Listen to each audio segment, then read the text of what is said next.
I do not have my light on yet. Okay. Good morning. Make sure I got everything up. Okay. I need to be on the correct microphone. It always defaults to my computer mic, which is terrible, as I'm pretty sure all computer mics are.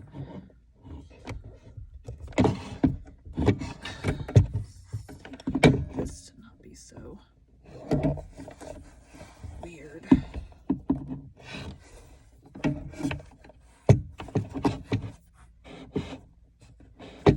keep getting like weird ticking, and I don't know if it's my interface or my what are those things called? There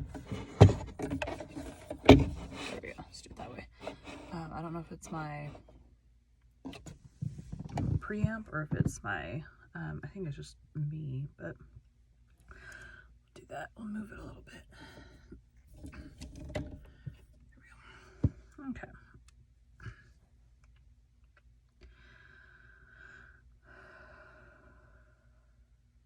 Last time I did this in the morning, I sounded super tired. So during chapter 8, which is episode 7.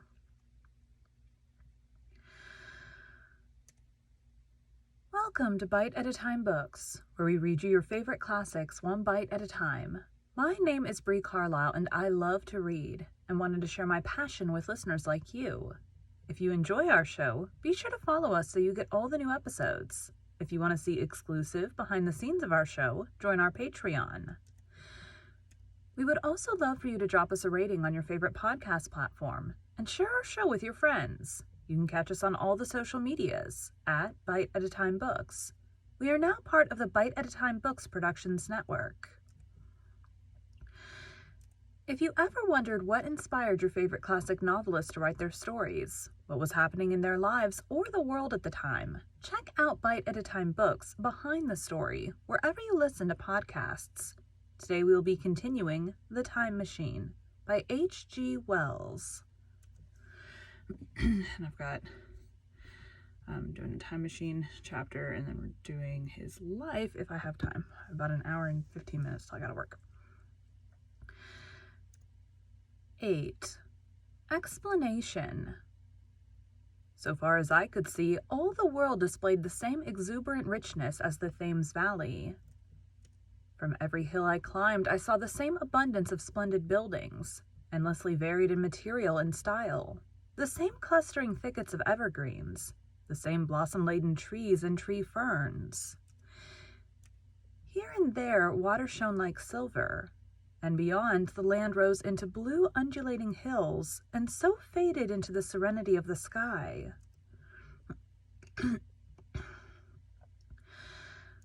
A peculiar feature which presently attracted my attention was the presence of certain circular wells, several, as it seemed to me, of a very great depth.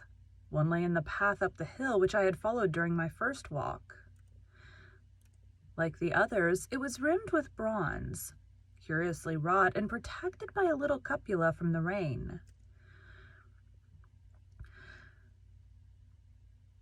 Sitting by the side of these wells and peering down into the shafted darkness, I could see no gleam of water, nor could I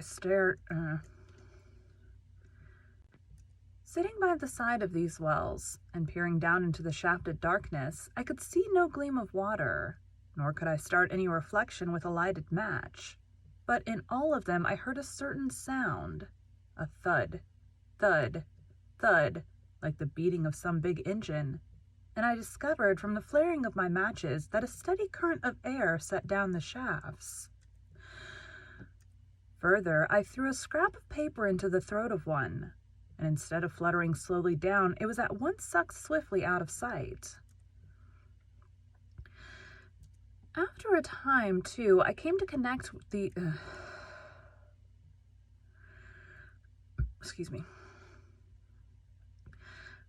After a time, too, I came to connect these wells with tall towers standing here and there upon the slopes, for above them there was often just such a flicker in the air as one sees on a hot day above a sun-scorched beach.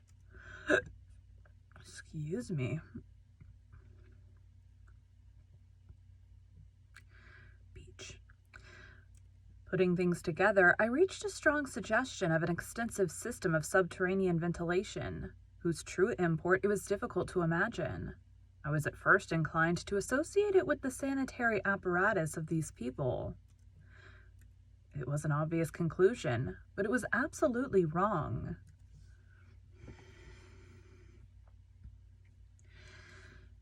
And here I must admit that I learned very little of drains and bells and modes of conveyance, and the like. And here I must admit that I learned very little of drains and bells and modes of conveyance, and the like conveniences, during my time in this real future. In some of these visions of utopias and coming times which I have read, there is a vast amount of detail about building and social arrangements and so forth. But while such details are easy enough to obtain when the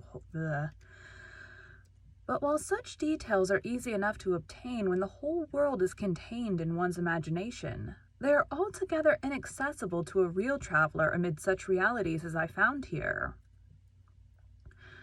Conceive the tale of London, which a Negro, fresh from Central Africa, would take back to his tribe. What would he know of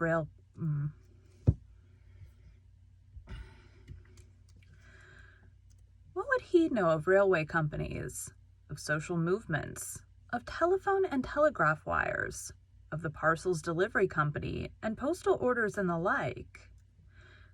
Yet we, at least, should be willing enough to explain these things to him.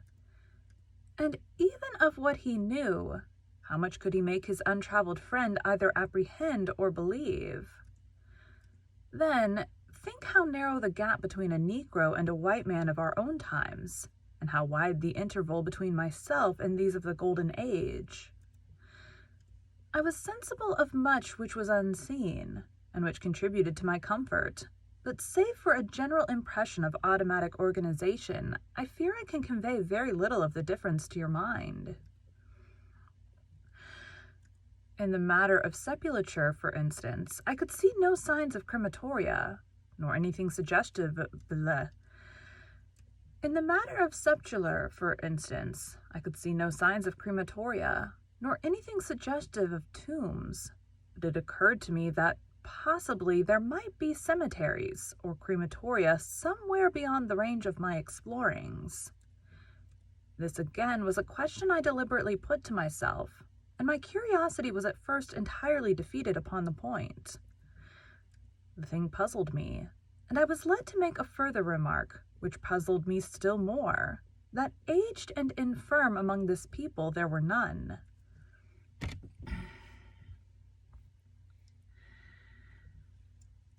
I must confess that my satisfaction with my first theories of an automatic civilization and a decadent humanity did not long endure, yet I could think of no other.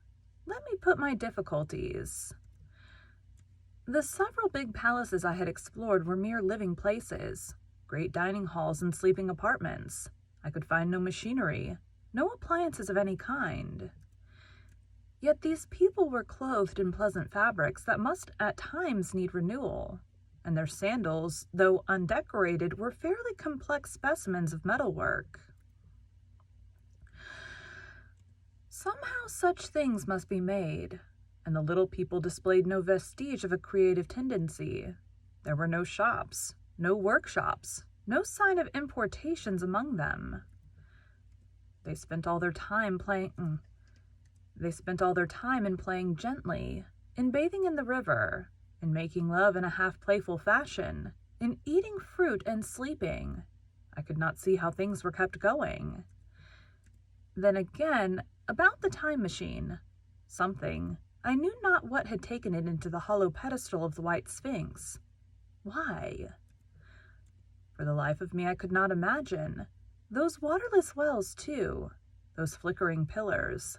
I felt I lacked a clue. How shall I put it? Suppose you found an inscription, with sentences here and there in excellent plain English, and interpolated therewith others made up of words, of letters even, absolutely unknown to you. Well, on the third day of my visit, that was how the world of 802,701 presented itself to me. That day, too, I made a friend, of a sort. It happened that as I was watching some of the little people bathing in a shallow, one of them was seized with cramp and began drifting downstream. The main current ran rather swiftly, but not too strongly for even a moderate swimmer. It will give you an idea, therefore, of the strange deficiency in these creatures, when I tell you that none made the slightest attempt to rescue the weakly crying little thing which was drowning before their eyes. When I realized this, I hurriedly slipped off my clothes, and, wading in at the point lower down, I caught the poor mite and drew her safe to land. A little rubbing of the limbs soon brought her round, and I had the satisfaction of seeing she was all right before I left her. I had got to such a low estimate of her kind that I did not expect any gratitude from her. In that, however, I was wrong. This happened in the morning. In the afternoon, I met my little woman, as I believe it was, This happened in the morning. In the afternoon, I met my little woman, as I believe it was, as I was returning towards my center from an exploration, and she received me with cries of delight and presented me with a big garland of flowers, evidently made for me and me alone. The thing took my imagination. Very possibly I had been feeling desolate. At any rate, I did my best to display my appreciation of the gift. We were soon seated together in a little stone arbor, engaged in conversation, chiefly of smiles. The creature's friendliness affected me exactly as a child's might have done. We passed each other flowers, and she kissed my hands. I did the same to hers. Then I tried to talk, and found that her name was Weena, which, though I don't know what it meant, somehow seemed appropriate enough. That was the beginning of a queer friendship, which lasted a week and ended, as I will tell you. She was exactly like a child. She wanted to be with me always. She tried to follow me everywhere, and on my next journey out and about, it went to my heart to tire her down and leave her at last, exhausted and calling after me rather plaintively. But the problems of the world had to be mastered. I had not, I said to myself, come into the future to carry on a miniature for...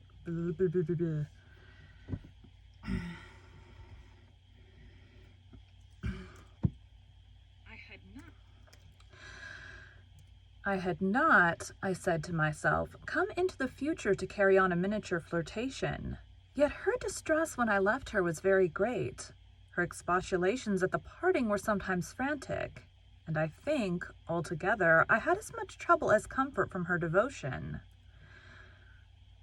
Nevertheless, she was, somehow, a very great comfort. I thought it was mere childish affection.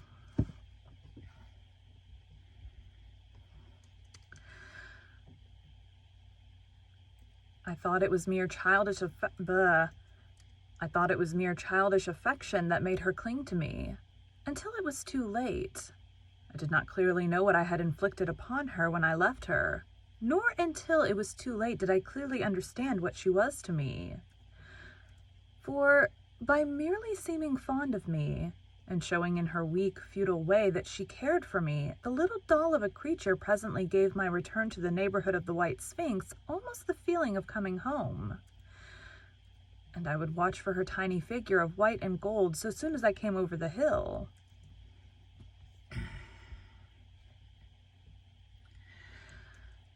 It was from her, too, that I learned that fear had not yet left the world. She was fearless enough in the daylight, and she had the oddest confidence in me. For once, in a foolish moment, I made threatening grimaces at her, and she simply laughed at them.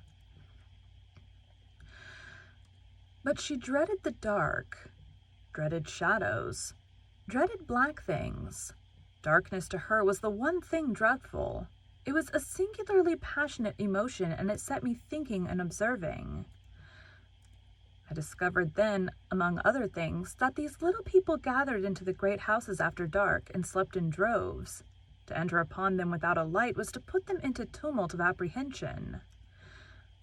I never found one out of doors, or one sleeping alone within doors after dark. Yet I was still such a blockhead that I missed the lesson of that fear, and in spite of Weena's distress, I insisted upon sleeping away from these slumbering multitudes.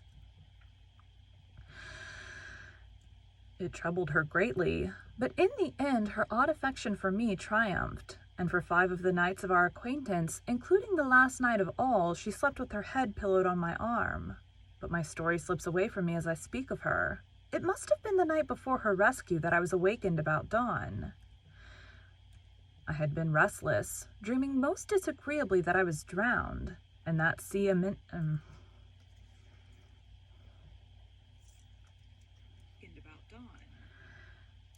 I had been restless, dreaming most disagreeably that I was drowned, and that sea anemones were feeling over my face with their I had been restless, dreaming most disagreeably that I was drowned, and that sea anemones were feeling over my face with their soft palps.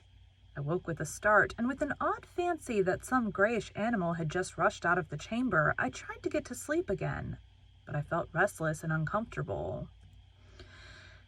It was that dim gray hour when things are just creeping out of darkness, when everything is colorless and clear-cut and yet unreal.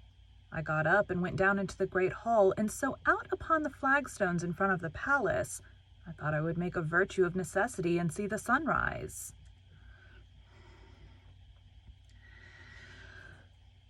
The moon was setting, and the dying moonlight and the first pallor of dawn were mingled in a ghastly half-light. The bushes were inky black, the ground a somber gray, the sky colorless and cheerless, and up the hill I thought I could see ghosts. Several times as I scanned the slope, I saw white figures. Twice I fancied I saw a solitary white ape-like creature running rather quickly up the hill, and once near the ruins I saw a leash of them carry some dark body. They moved hastily. I did not see what became of them. It seemed that they vanished among the bushes. The dawn was still indistinct, you must understand. I was feeling that chill, uncertain early morning feeling you may have known. I doubted my eyes. As the eastern sky grew brighter, and the light of the day came on, and its vivid coloring returned upon the world once more, I scanned the view keenly.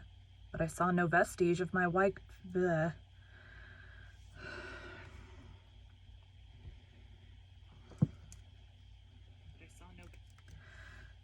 But I saw no vestige of my white figures. They were mere creatures of the half-light. They must have been ghosts, I said. I wonder whence they dated. For a queer notion of Grant Allen's came into my head and amused me. If each generation die and leave ghosts, he argued, the world at last will get overcrowded with them. On that theory, they would have grown innumerable some 800,000 years hence, and it was no great wonder to see 4 at once. But the jest was unsatisfying, and I was thinking of these figures all the morning until Weena's rescue drove them out of my head. I associated them in some indefinite way with the white animal I had startled in my first passionate search for the time machine. But Weena was a pleasant substitute. Yet, all the same, they were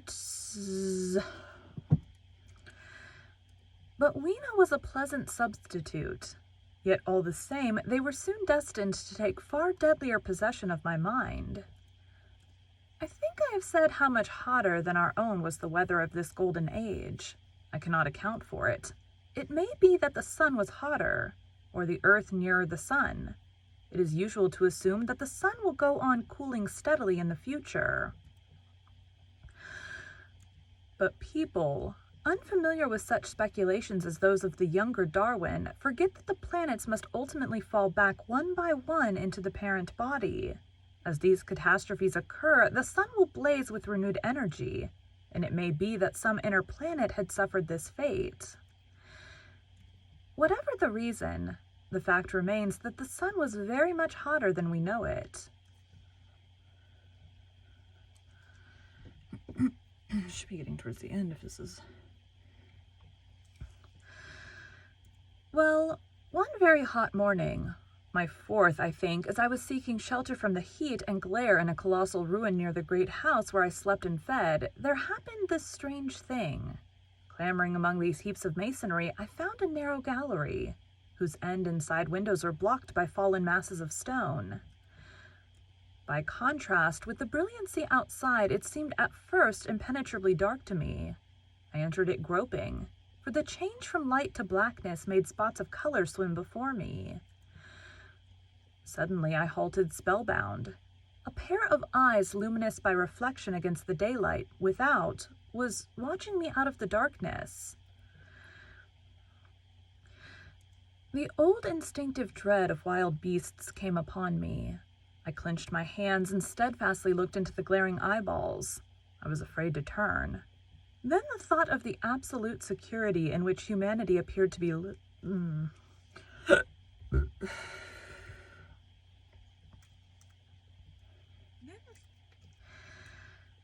Then the thought of the absolute security in which humanity appeared to be living came to mind, and then I remembered that strange terror of the dark. Overcoming my fear to some extent, I advanced a step and spoke. I will admit that my voice was harsh and ill-controlled. I put out my hand and touched something soft. At once the eyes darted sideways, and something white ran past me. I turned with my heart in my mouth, and I saw a queer little ape-like figure, its head held down in a peculiar manner, running across the sunlit space behind me. It blundered against a block of granite, staggering aside, and in a moment was hidden in a black shadow beneath another pile of ruined masonry.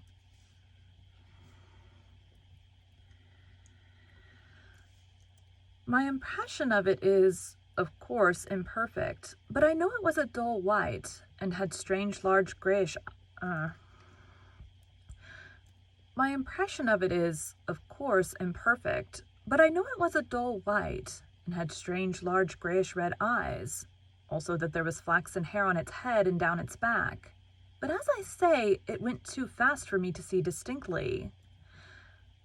I cannot even say whether it ran on all fours or only with its forearms held very low.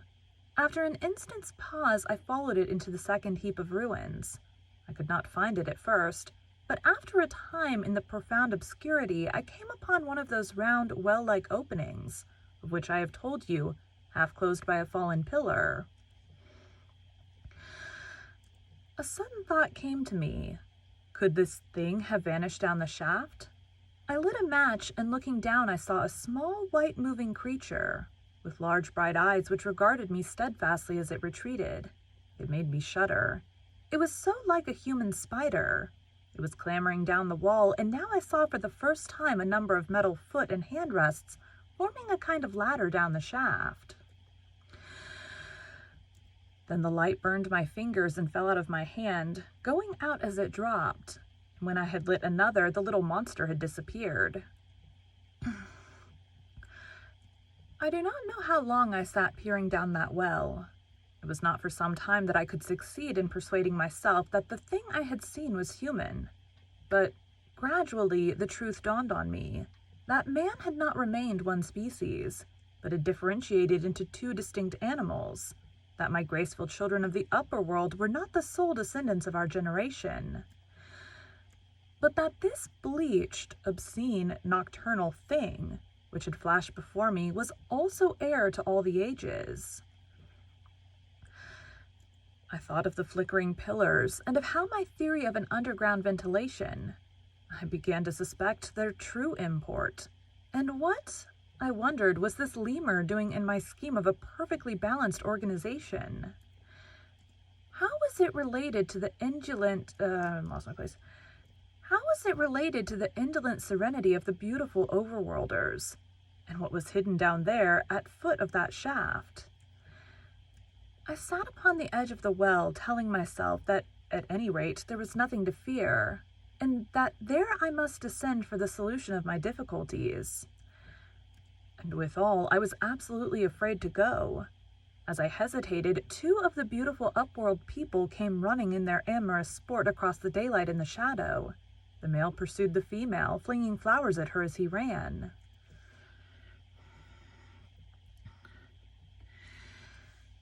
They seemed distressed to find me, my arm against the overturned pillar, peering down the well. Apparently it was considered bad form to remark these apertures, for when I pointed to this one and tried to frame a question around it in their tongue, they were still more visibly distressed and turned away. He's learned their tongue in 4 days. But they were interested by my matches, and I struck some to amuse them. I tried them again about the well, and again I failed. So presently I left them, meaning to go back to Weena and see what I could get from her. But my mind was already in revolution. My guesses and impressions were slipping and sliding to a new adjustment. I had now a clue to the import of these wells, to the ventilating towers, to the mystery of the ghosts, to say nothing of a hint at the meaning of the bronze gates and the fate of the time machine. And very vaguely there came a suggestion towards the solution of the economic problem that had puzzled me. Here was the new view. Plainly, this second species of man was subterranean. There were 3 circumstances in particular which made me think that its rare emergence above ground was the outcome of a long-continued underground habit. In the first place, there was the bleached look common in most animals that live largely in the dark. The whitefish of the Kentucky caves, for instance. Then, those large eyes, with that capacity for reflecting light, are common features of nocturnal things. Witness the owl and the cat. And last of all, that evident confusion in the sunshine, that hasty yet fumbling awkward flight towards dark shadow, and that peculiar carriage of the head while in the light. All reinforced the theory of an extreme sensitiveness of the retina. Beneath my feet, then, the earth must be tunneled enormously, and these tunnelings were the habitat of the new race. The presence of ventilating shafts and wells along the hill slopes, everywhere in fact, except along the river valley, showed how universal were its ramifications. What so natural, then, as to assume that it was in this artificial underworld that such work as was necessary to the comfort of the daylight race was done? The notion was so plausible that I at once accepted it, and went on to assume the how of this splitting of the human species. I dare say you will anticipate the shape of my theory, though, for myself, I very soon felt that I fell far short of the truth.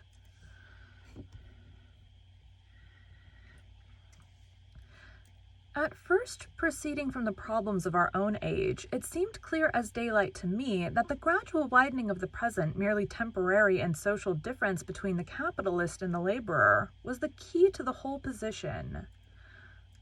No doubt it will seem grotesque enough to you and wildly incredible, and yet even now there are existing circumstances to point that way. There is a tendency to utilize underground space for the less ornamental purposes of civilization. There's the Metropolitan Railway in London, for instance. There are new electric railways. There are subways. There are underground workrooms and restaurants, and they increase and multiply. Evidently, I thought, this tendency had increased till industry had gradually lost its birthright in the sky. I mean that it had gone deeper and deeper into larger and even larger underground factories, spending a still increasing amount of its time therein, till in the end. Even now, does not an East End worker live in such artificial conditions as practically to be cut off from the natural surface of the earth? Again, the exclusive tendency of richer people, due, no doubt, to the increasing refinement of their education and the widening gulf between them and the rude violence of the poor, is already leading to the closing, in their interest, of considerable portions of the surface of the land. About London, for instance, perhaps half the prettier country is shut in against the intrusion, and the same widening gulf, which is due to the length and expense of the higher educational process and the increased facilities for, and temptations towards, refined habits on the part of the rich, will make that exchange between class and class, that promotion by intermarriage which at present retards the splitting of our species along lines of social stratification, less and less frequent. So, in the end, above ground you must have the haves, pursuing pleasure and comfort and beauty, and below ground the have-nots, the workers getting continually adapted to the conditions of their labor.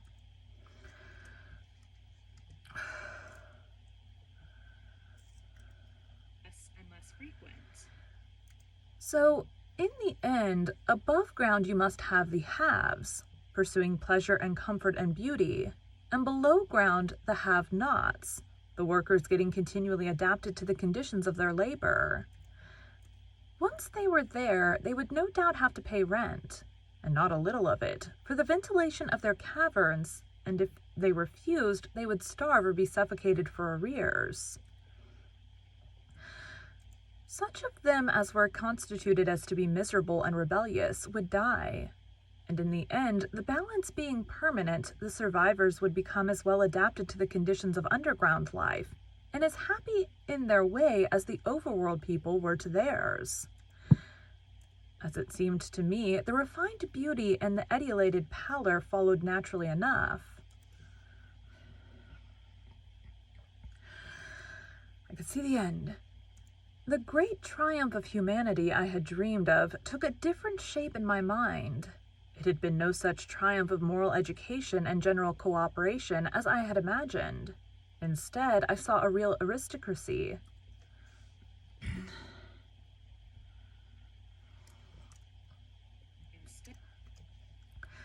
Instead, I saw a real aristocracy, armed with a perfect science and working to a logical conclusion, the industrial system of today. Its triumph had not been simply a triumph over nature, but a triumph over nature and the fellow man. This, I must warn you, was my theory at the time. I had no convenient cicerone in the patterns of the utopian books. My explanation may be absolutely wrong. I still think it is the most plausible one. But even on this supposition, the balanced civilization that was at last attained must have long since passed its zenith, and was now far fallen into decay. The too perfect security of the overworlders had led them to a slow movement of degeneration, to a general dwindling in size, strength, and intelligence, that I could see clearly enough already.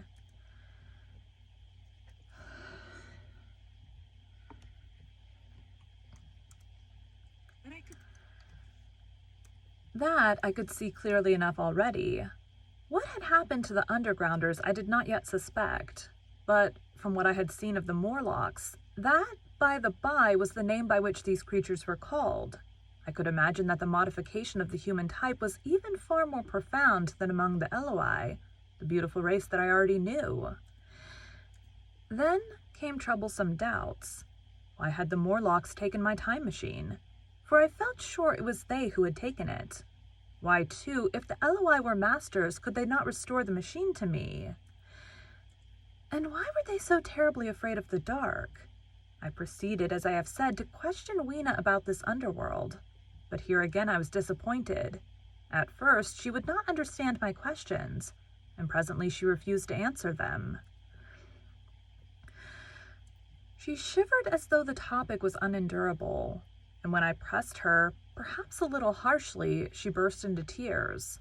They were the only tears, except my own, I ever saw in that golden age. When I saw them, I ceased abruptly to trouble about the Morlocks, and was only concerned in banishing those signs of her human inheritance from Weena's eyes. And very soon she was smiling and clapping her hands, while I solemnly burnt a match. I'm not going to have time for a behind the story. Thank you for joining Bite at a Time Books today, while we read a bite of one of your favorite classics. If you enjoy our show, be sure to follow us so you get all the new episodes. If you want to see exclusive behind the scenes of our show, join our Patreon. We would also love for you to drop us a rating on your favorite podcast platform and share our show with your friends. You can catch us on all the social medias at Bite at a Time Books. Also, be sure to check us on our website, www.biteatatimebooks.com. We are now part of the Bite at a Time Books Productions Network. If you ever wondered what inspired your favorite...